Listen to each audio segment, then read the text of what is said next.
Bassett adjusted his worn backpack as he entered the gleaming cafeteria of the Galactic University Station.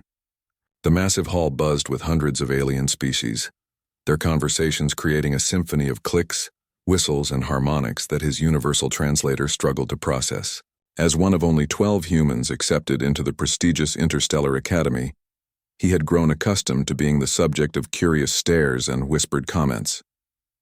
He made his way to the human section, a small corner where Earth-approved meals were served. The other species had their own specialized areas. The crystalline Vorthak consumed liquid minerals, while the gas-based Etherians absorbed nutrients through atmospheric filters. The segregation wasn't discriminatory. It was survival. Most species' food would be toxic to others. "Another day of paste and protein bars," muttered Elsa, his only human classmate, as she joined him in line. Her blonde hair was pulled back in a practical ponytail, and her green eyes showed the same weary resignation he felt.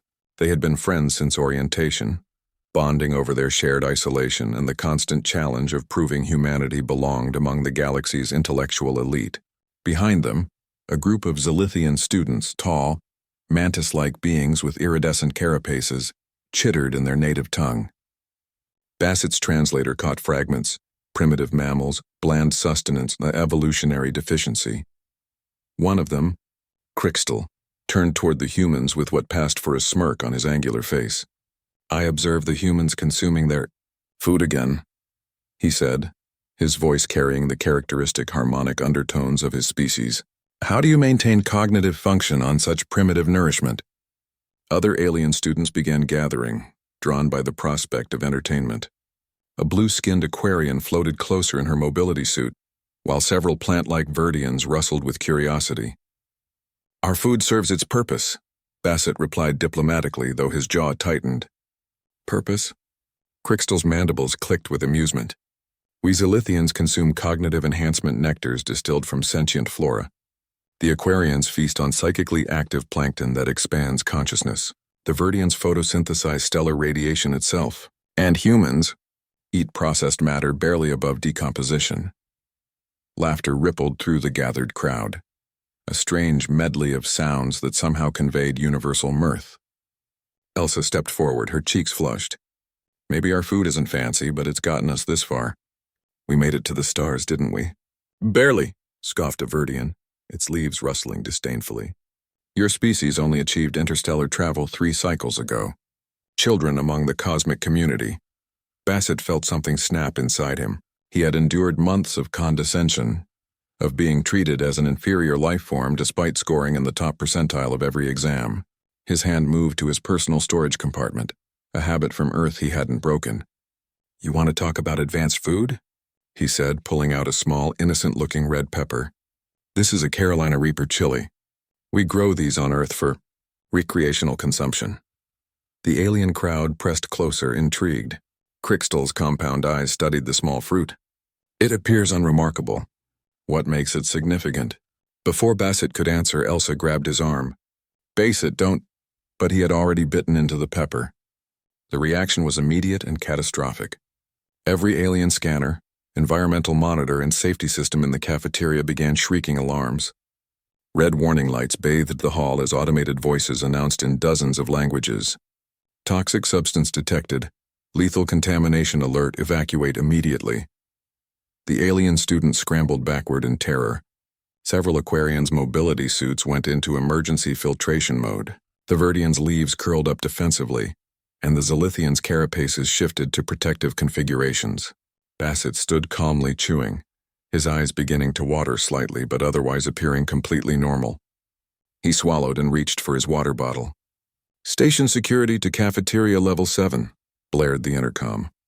"Possible biochemical warfare incident." Crystal stared in absolute horror. The toxicity readings are off our charts. That substance should have killed you instantly. How are you still functioning?" "Oh, this?" Bassett held up the remaining half of the pepper. "This is actually pretty mild compared to some varieties we've developed. We have competitions to see who can eat the hottest ones." Security drones flooded the cafeteria, their sensors locked onto Bassett. A galactic health official materialized via teleporter, scanner in hand.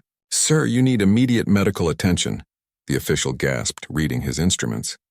The capsaicin levels in your bloodstream would be lethal to any known species. I'm fine, Bassett said, though sweat beaded on his forehead. Humans have been eating these for thousands of years. We actually enjoy the sensation. Enjoy? The word seemed to break something in Krikstal's mind. You willingly consume poison. For pleasure? Elsa grinned, finally understanding what Bassett was doing. Not just this. We also drink ethanol, which is literally a toxin for fun. We eat fermented milk products full of bacteria. We consume plants that evolved to be bitter specifically to avoid being eaten. The gathered aliens stared in stunned silence. Furthermore, Bassett continued, warming to the theme, we seek out foods that cause pain, that burn our mouths, that make us sweat and cry. We consider it a delicacy. The more dangerous it is to other species, the more we seem to enjoy it.